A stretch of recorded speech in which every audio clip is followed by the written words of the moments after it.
Hi, everyone. Welcome and thank you for taking the time to join us for an introduction to Modelon Impact. My name is Jocelyn Pazlowski, Modelon's Marketing Director, and I will be the moderator of today's webinar. We will begin with an introduction to Modelon and an overview of Modelon Impact, presented by Thomas Fickenscher, Business Development Director in Europe. His presentation will be followed by a live demo of the user interface and an overview of how to deploy a web app, which will be presented by Peter Dermott, Modelon's Business Development Director in North America. Today's presentation will last roughly 30 minutes, and we will have about 10 to 15 minutes available for Q&A at the conclusion of the presentation. The Q&A button is at the bottom of your screen, so please feel free to submit your questions there. A link to view the webinar on demand will be available and emailed in the coming days. Thank you for your time, and I'm happy to turn the mic over to Thomas. Thank you, Jocelyn, for this introduction. Welcome, everybody, and thank you very much for dialing in today. First, I would like to say we're doing this live, so anything can happen. We are in various home locations at the moment. I'm calling in from the UK, and Jocelyn and Peter are sitting in Michigan at their homes in their fancy Modelon offices, as you can see. If something happens, so if I suddenly disappear because my internet goes down or whatever, don't panic. We did a recording yesterday, which we can use as a backup. So we will play that should anything happen. But let's assume nothing will happen and let's just enjoy. So what I want to do first is introduce our company a little bit in a couple of slides, and then introduce you to our exciting new system simulation platform, Modelon Impact. So let's go. This is us. We are about 100 people and have been steadily growing since the company was founded back in 2004. The picture was taken at one of our annual offsite events, which we hold in Sweden. This one is from 2019. We couldn't do one this year due to the situation. You can see me here on the left in the back with no hair and my fist in the air. Modelon has a global footprint with numerous offices all over the world. Our headquarters are in Lund, Sweden, and then we have offices in India, Japan, Germany, and in the US. At the bottom of the slide, you can see a snapshot of our customer base, and this is both for our software and for our services business over the last 15 years. And you can see that our customers include most of the famous names in the sectors which we cover with our software products, which is namely automotive, aerospace, energy and power, and industrial equipment. Everything we have developed over the last 15 years is based on established open standards. One is the Modelica standard and the other one is the FMI standard, which stands for Functional Mockup Interface. We now have a portfolio of 17 different Modelica libraries, which cover any physical domain for our target industry sectors. These libraries can be deployed in a variety of commercial platforms. Our compiler, our Optimica compiler tool, is now not only used in our new solution, which I'm just about to show you now, but also by Siemens, Ansys, and Ricardo Software. About 3 years ago, we made the decision to bring all this great technology which we had developed over these 15 years together in one platform to make it accessible to our customers. So today, I'm really thrilled to introduce to you Modelon Impact. Modelon Impact will change the way we work together as teams and the way we engineer in the future. When we set out to develop our new platform, we recognized the gap in the physical modeling tool chain. Basically a barrier for people without engineering or simulation backgrounds to easily access models and simulations. So our vision was to change that, to make system simulation accessible for everyone. So we assembled our great team of engineers and developers and started work on our new simulation platform to turn this vision into a reality. System simulation for everyone. What does that really mean? And why is it important? Basically, there are a few simulation experts in each company, and these are meant to be represented by these three guys in the middle here. These have the knowledge and expertise required to use modern simulation tools. Unfortunately, in many cases, the model utilization is also limited to the simulation department. But the audience who could benefit from these models is much greater. So what we want to offer is a way for every engineer who can benefit from the results of system simulation to also have an easy way of accessing that. Increasing the user base and utilization of system models means you can get a much higher return of investment for your simulation efforts. On the left, the actual model creation represents an investment cost. It's a pure investment, basically. The models need to be built and validated by specialists before they can be deployed to produce valuable data and return for the initial investment. The real value from modeling comes from the model utilization to answer real everyday engineering problems like, what is the optimal size of my heat exchanger? What is the optimal system configuration for investment cost or power consumption? What is the impact of manufacturing viability on my system performance? And. So the list of questions there you can answer with system simulation is pretty much endless.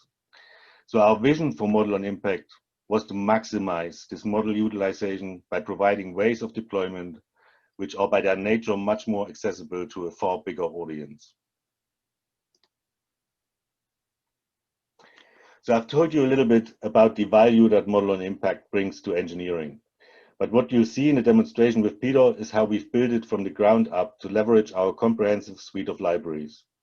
How our advanced reliable solvers can run dynamic and steady state simulations as well as optimizations. And how you can not only add your own IP, but also deploy models in a variety of formats. So let's have a look at how our product vision translates into the capabilities of Modelon Impact. First, we need to create and validate our system models. This is made easy by leveraging the vast library content we deliver with Modelon Impact. Our libraries contain validated component models for virtually any application in the industry sectors we serve. The graphical user interface makes it easy and intuitive to build models of your systems from the component libraries. In case the vast selection of components in our libraries is still not enough for you, the user can also augment our offerings with their own or third-party Modelica compliant libraries. As the software is hosted on a central server, it is easily set up and maintained from an IT point of view. At the same time, users can access the software in a browser from anywhere on pretty much any device, on a tablet, workstation, laptop, or even mobile phone, as long as they have access to their server via the internet.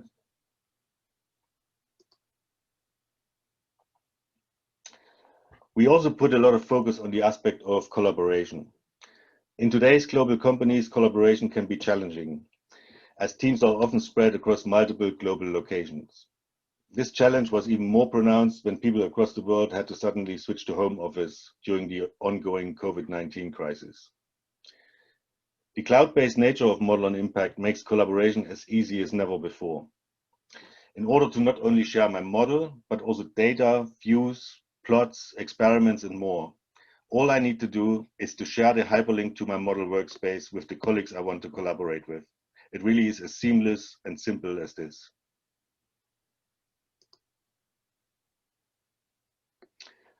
Setting up experiments for simulation and optimization is easy within Modelon Impact. Besides classic DOE-style design space exploration, we also offer advanced dynamic trajectory-based optimization, which is especially effective when optimizing system performance over a long time horizon, maybe covering multiple days or even years.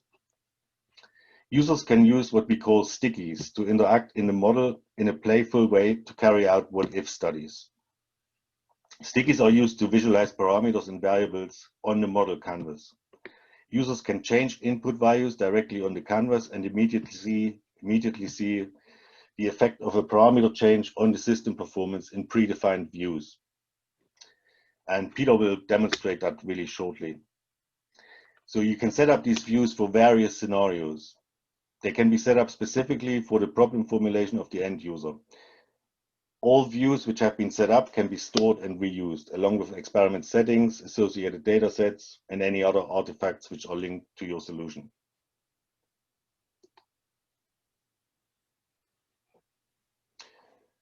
In order to make the software accessible to an audience as wide and varied as possible, we offer ways to transfer your models into customizable HTML dashboard apps or Jupyter notebooks. This means the look and feel of the user interface can be matched with the range of personas which represent the end users of your simulation models. This makes your models available for all to see, understand, engage, and use. First, on the left, we have the model-centric view. This has an instantly familiar look and feel, and our early adopters reported that they found our new user interface really intuitive and clean. We can even integrate custom workflows directly in the graphical user interface through Python script integration. Next, in the middle, we have the notebook view. Here we're harnessing the power of Python and Python scripting and Jupyter notebooks. Users can pre-configure entire workflows and share these with their colleagues. As part of the workflow, the model can be configured and compiled from Jupyter, and results can be displayed in any format the end user may wish. This offers unlimited flexibility for simulation, including advanced post-processing or reporting. Finally, we have the custom HTML dashboards. These are custom graphical user interfaces, and they are built to communicate with the models through the REST API. The REST API allows for simulation, compilation, and calling of custom functionality. This means that the user interface can be customized with total flexibility, targeted to the end user. This enables our users to make the software models available to end users, which are normally far removed from simulation, like, for example, sales teams or even end customers of your products. This already concludes my introduction slides. So let's have a look at the real thing in the live demo with Peter. So I will stop sharing my screen and Peter will take over from here. Thank you, Thomas, and thanks everybody for joining today. Just give me a second to share my screen appropriately. There you go. Okay, so in this part, the live demo, I hope to add a good amount of flavor to the concepts that Thomas was talking about. And I should say as well that, I typically do these demos one-to-one for customers, and I asked, hey, if you see anything that you're interested in, point at it, or if you're curious about something, just interrupt me. I can't really do that here because there's a bunch of people online, but I do encourage you to submit your questions, and then we can attend to them afterwards. So you see already here that I have a web browser open, right? So this is Google Chrome, and this is because Modelon Impact is a server native tool. So it is accessible as a local installation, so you can install a server on your own computer. You also have it available as an on-premise installation, so you can install it on your company infrastructure, and we'll also make it available on the cloud later on. Now, I do already have some sort of cloud teaser here because I'm using Modelon's Azure cloud, and this is only available for us for now, for the Modelon people, but it will come later. So I've logged into the Azure server. I've used my username and password, and this is then the landing page that I end up on. Now, the nice thing with both on-premise and the cloud type installation is that you essentially have a URL that you can share with anyone. You can paste it into an email. You can paste it into like Skype or Teams now these days, and your colleague can just click on that and open it and see effectively not just a model, but also simulation data, visualizations, graphs, and so on, or any engineering insights that you effectively like to share. So I'll just open a workspace that I prepared for today, and I'd like to say that this live demo is roughly divided in 3 parts. The first part is an introduction of the graphical user interface. So I'd like to give you sort of like a good way to navigate through the graphical user interface. The second part is a part where we'll run a bit of a model and do a little bit of post-processing. And then the last part is where we'll tap into sort of this ability to broadcast these models to a larger audience in your organization, but also outside of your organization. So let's get started with this first item. So I'm opening up a heating system model. It's a relatively simple model. So we decided to go with a simple model that everybody would recognize instead of, a complicated aircraft or power plant. It's essentially a heating loop. There's a burner injecting heat into the heater, and then there's a valve that opens at a specific time, and then a radiator that helps dissipate heat into the environment. So this heating model here sits in our canvas, right? And so the canvas is, one of the main items of the graphical user interface. This is where you'll have fun building a variety of systems, potentially coming from Modelon libraries, in a graphical way, right? So you can do, the drag and drop for the components, the connecting, the parameterization, and you can also do in sort of like the equivalent code layer, you can work with the Modelica code directly.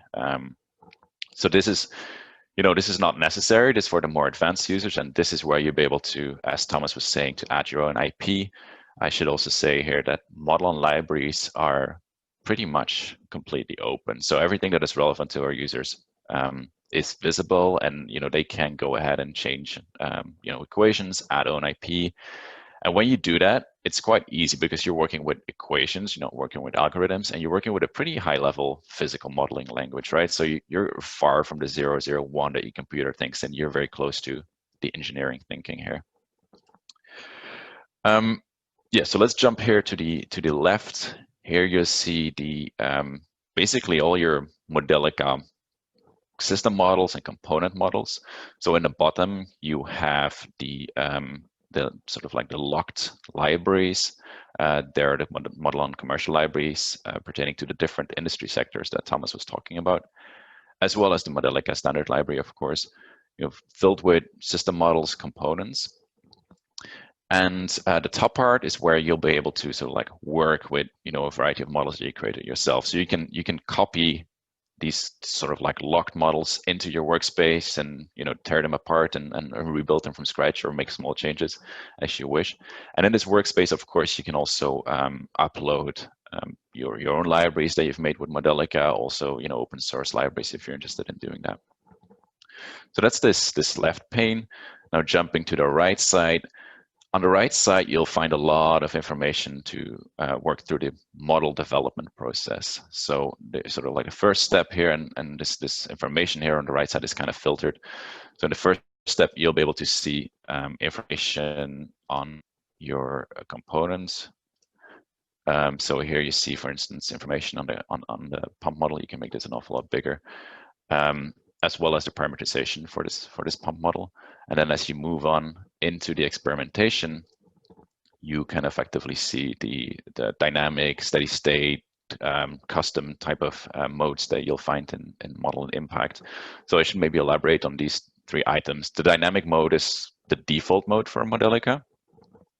And then steady state is something that requires specific libraries.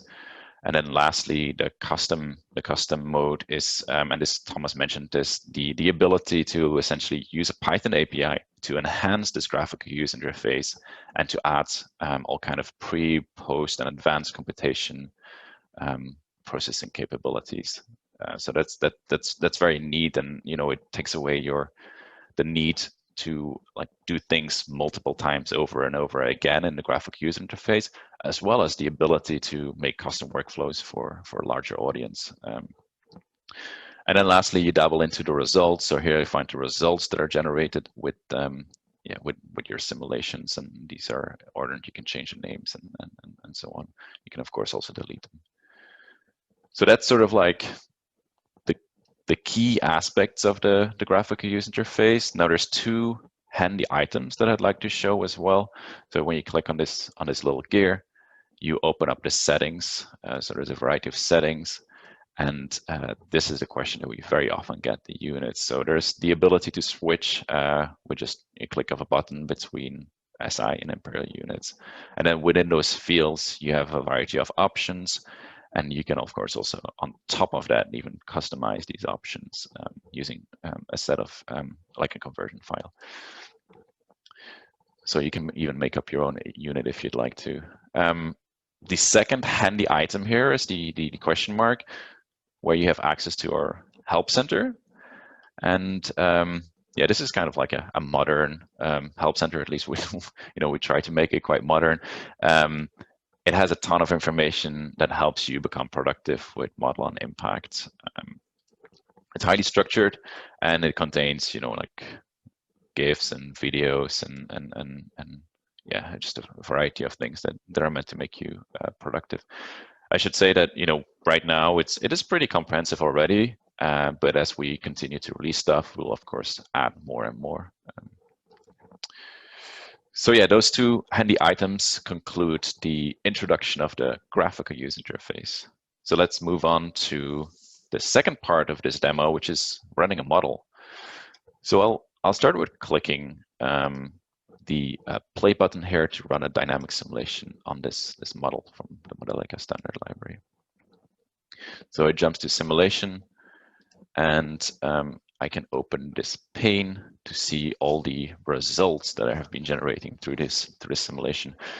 So one of the things that I can do, of course, and those who are familiar with Modelon, you notice that you create a fair amount of variables. So you can easily filter that by clicking on a variety of components. You can, of course, also type a specific string to find that specific variable in that component. And then when you click on this component, you drag it into the canvas, you can create a variety of graphs. The other thing that you could do to filter your variables is using sort of like type filtering. For instance, for this pump, you can look for the temperature in degrees Celsius. And then instead of dragging this variable into the canvas, you can click on this eye, and that creates what Thomas mentioned was a sticky. So in this sticky, you can see how the value of this variable changes over time throughout the simulation. And to that end, I'm using this slider in the bottom. And this sticky does not only work for variables, it also works for parameters. So that's what I'll do here. I'll open a bunch of views that I've saved ahead of time that show you how you can really quite easily create a bunch of custom visualization that are associated with that model. So this view that I called up now is called heat flows or heater, and it really pertains to the temperature in the system. So you see a bunch of stickies for the temperature, you see a few graphs for the temperature as well, and I have this burner heat flow that a parameter sticky that I can change. So I can change it in this canvas to 1500 watt. And then if I rerun the simulation, it's going to generate another set of results that you'll be able to see in this canvas as well. So you see here the different traces, and T forward is changing substantially. T return seems to be matching quite well. So yeah, you can basically save all the views that you'd like to have. So yeah, I have here heat on, but you can also open it to look, and this is another, relatively simple view that I saved with a bunch of information on the flow. So this is focused on the mass flow and the fluid level in the tank. Okay, so that concludes the second part of the live demo, just basically running a model and a little bit of post-processing. So from here on, I'll move on to the third part, and that is pushing your model into a large audience to reach sales engineers, design engineers, potentially people that are outside of your organization. And to that end, I'll open effectively the web apps. So in Modelon Impact, in the authoring environment, you already find links to web app. I have them open already. So the first one that I have is the automotive variant configuration tool, it's called. It's effectively a tool that allows to see the state of charge for a specific vehicle configuration and a specific drive cycle. So you can see here all the results that it generated. And when you look at the results, you can see how the range is affected by a specific configuration of your electric vehicle.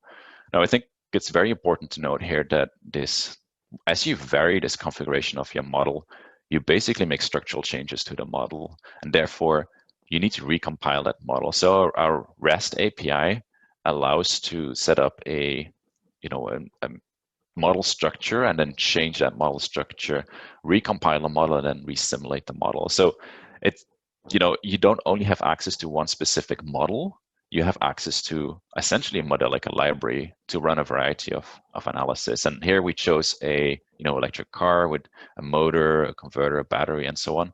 But you can put a power plant here or a plane, whatever you desire.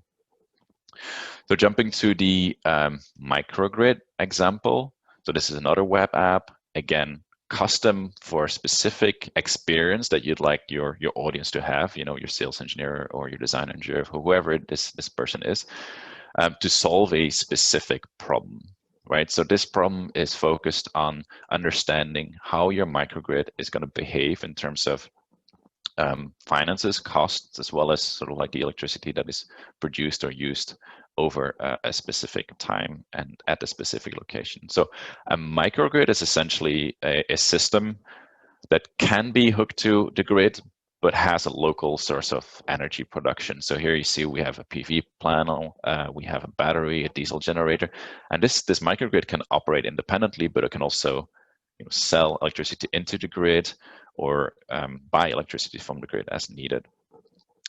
So I am sitting right here in Hawaii. Of course, the sun shines a lot. Now, if I were to move to, say, Alaska, the result of the behavior of my microgrid is going to change quite substantially.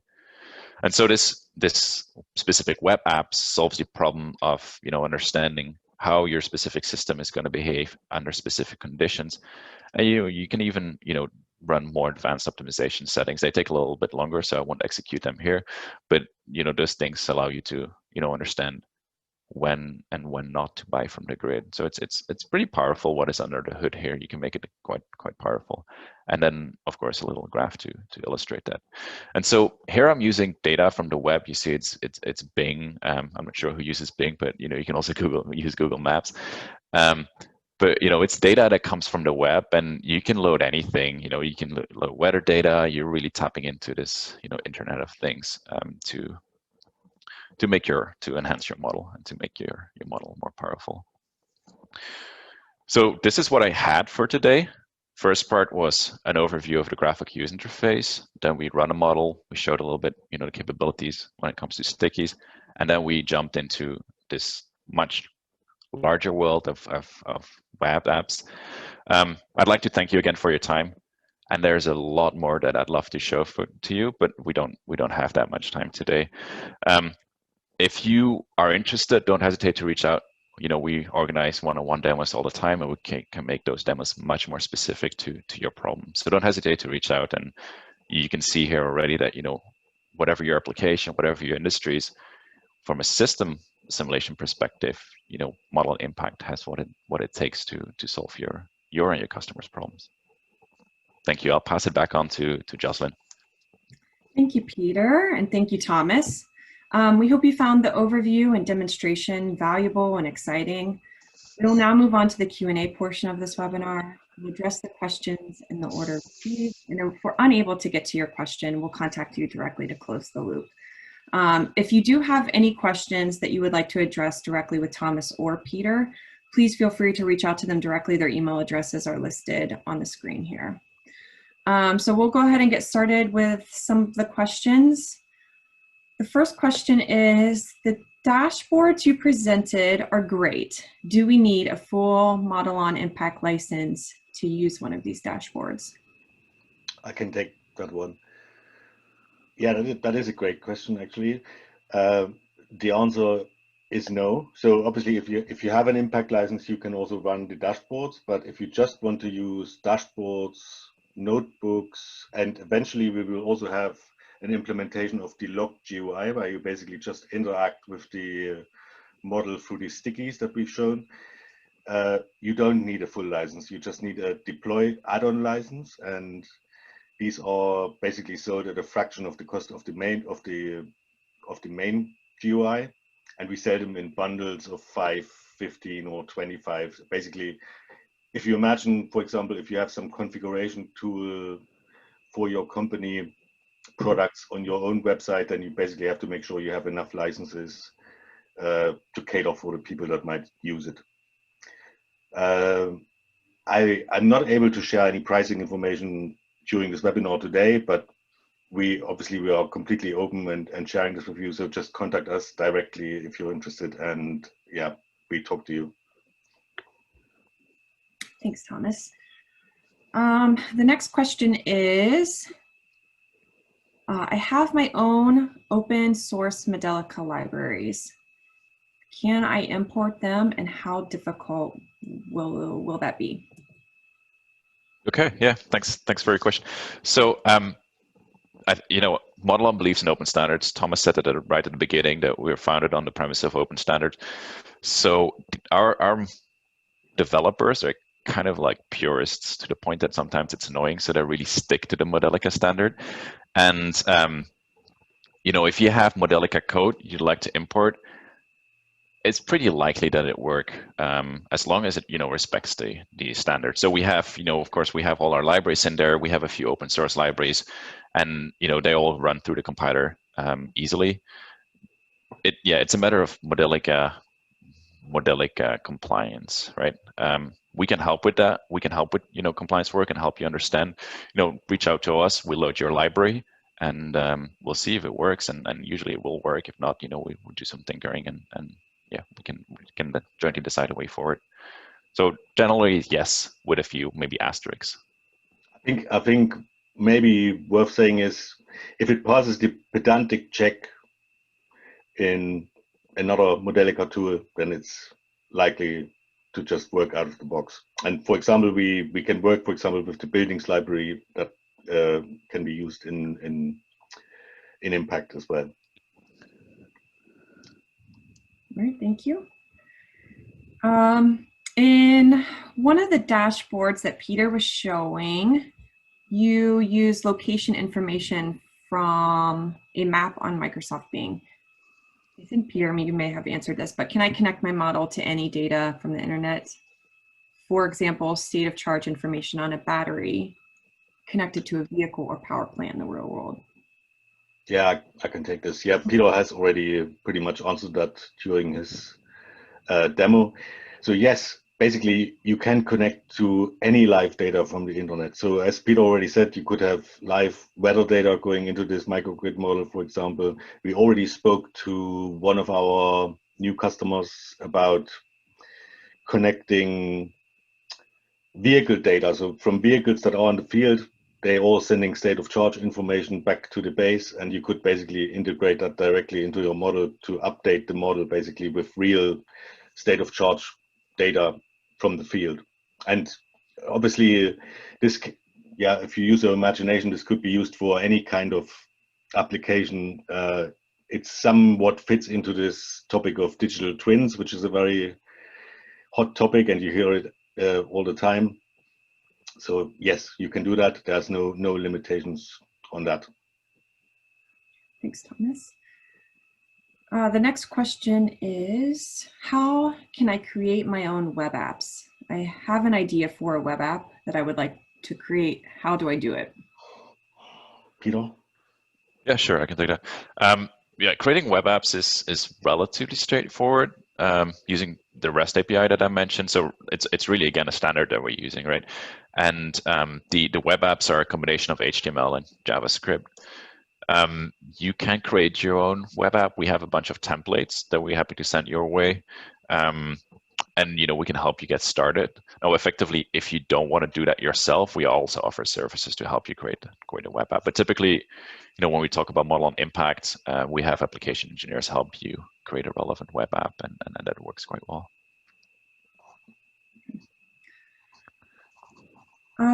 Can you clarify the current options for licensing? Is Modelon Impact on the public cloud? Yes, I take that. So currently what we have available for sale is a local installation and an on-premise server installation. So it's an on-premise cloud, basically, where the server is located at your company, and it works as a cloud server. We also have already implementations in the commercial cloud. So what Peter was using, for example, that's on Microsoft Azure, but we're not selling that yet. We're using it for evaluation and demo purposes, but it's not available to buy yet. So we are planning to add this offering to our portfolio probably next year, and then you will also be able to sort of use the software on a pay-per-use basis. And it will also open other things that we currently cannot really support well, which is, for example, our academic offering. Yeah, that will all be done through the cloud.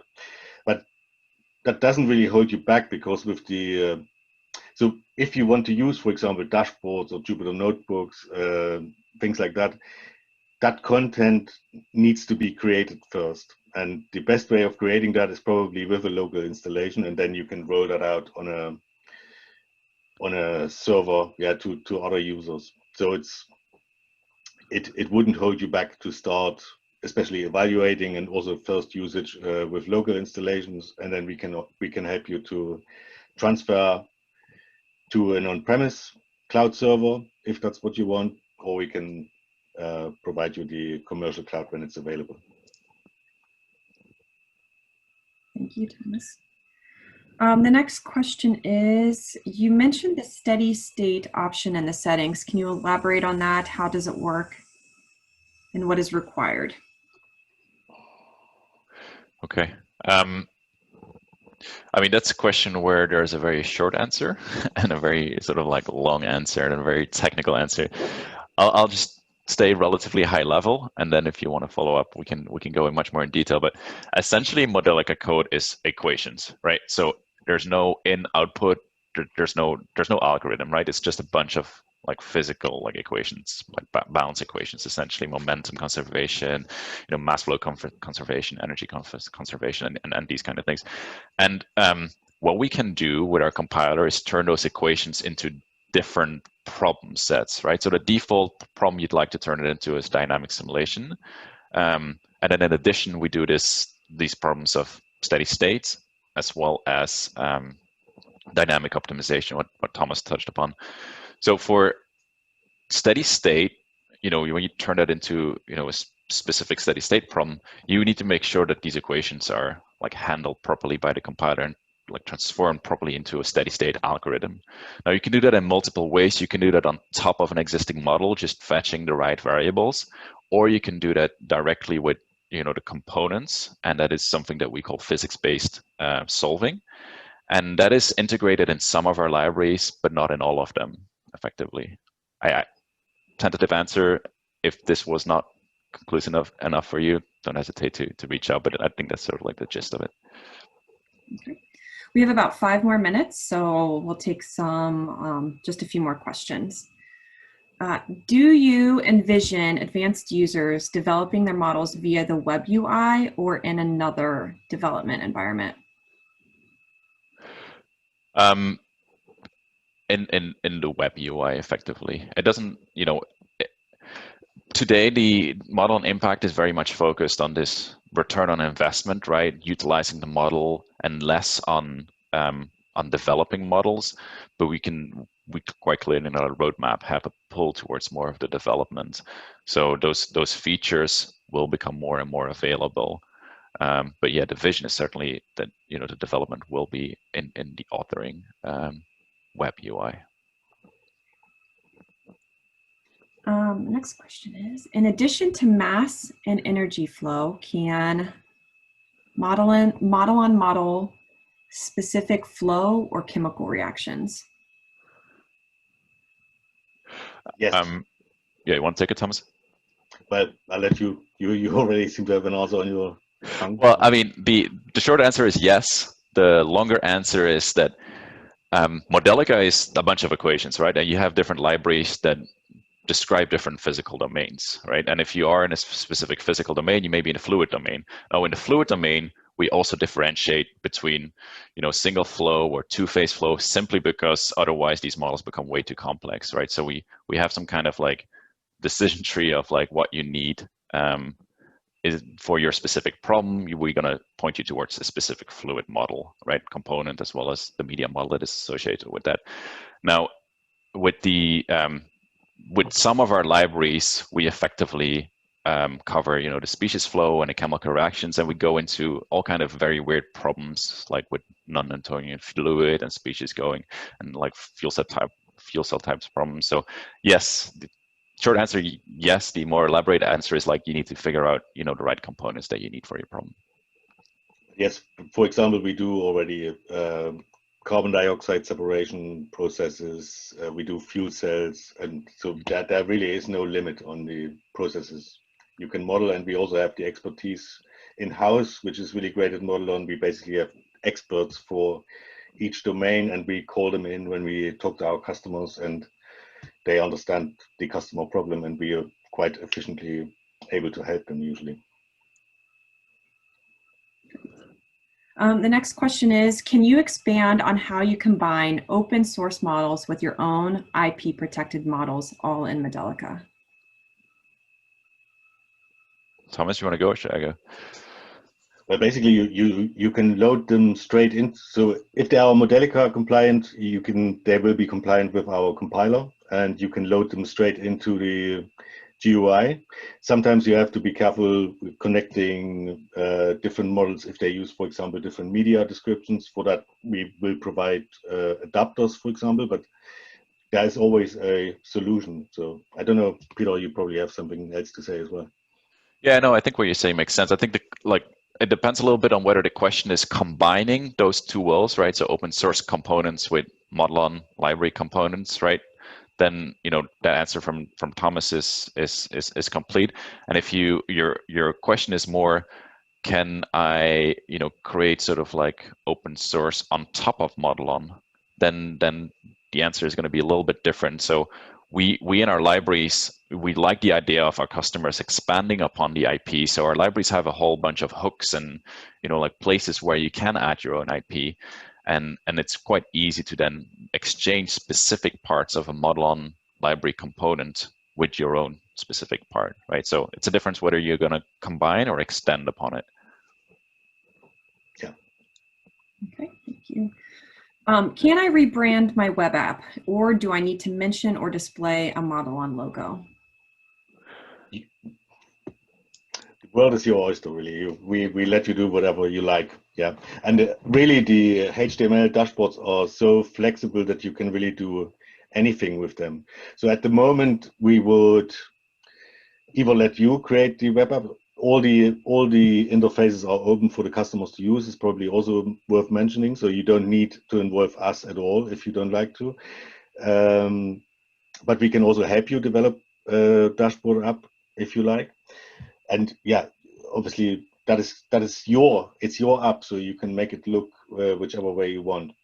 Also, a future plan, but that might be a little bit more long-term future, is we plan to have some kind of toolbox where you can just pick elements that you want to have in your dashboard app, like for example gauges or sliders or graphs or maps, whatever, just out of a toolbox and stick them on the canvas. Like you probably, I don't know if you've created a web page before. 20 years ago, you could already use a tool called Dreamweaver, for example, to do just that. And this is also functionality we would like to provide eventually. Okay. Peter, were you going to say something? No, that's all right. I was just thinking it's great that we get a lot of good questions. Yeah. I think we have time for one more question. Final question for this morning will be, how about the animations? Can we see how the results are changing live with time? And can it indicate any errors or non-physical behavior? I'm guessing this is in the web app. Yeah, so what we currently have implemented in Modelon Impact is 2D animation. So you can see, for example, you can display, for example, the entire temperature map for a fluid system. Yeah, so you can see blue parts are cool and red parts are hot, and this kind of stuff. And you can see things moving as you move through the simulation time. So that can obviously give you a good indication whether your system is behaving the way you expect, or whether something unphysical is happening. So if it suddenly gets hot where there is no heat, then you should be worrying. That is there, and we are also integrating 3D animation soon. So we need that for some of our libraries anyway, so that is coming in the next months as well. So then you have full 3D animation. You can animate your test tracks and whatever. Okay. Okay, thank you, Thomas. Thank you, Peter. We have just to touch on a few questions that we received. We did receive a few questions regarding pricing and licensing. We won't actually cover those as part of today's webinar, but we will follow up directly. If you do have questions pertaining to those topics, please contact Thomas or Peter directly. And we are now out of time. We're ending the webinar here now. And I just want to say thank you for your time.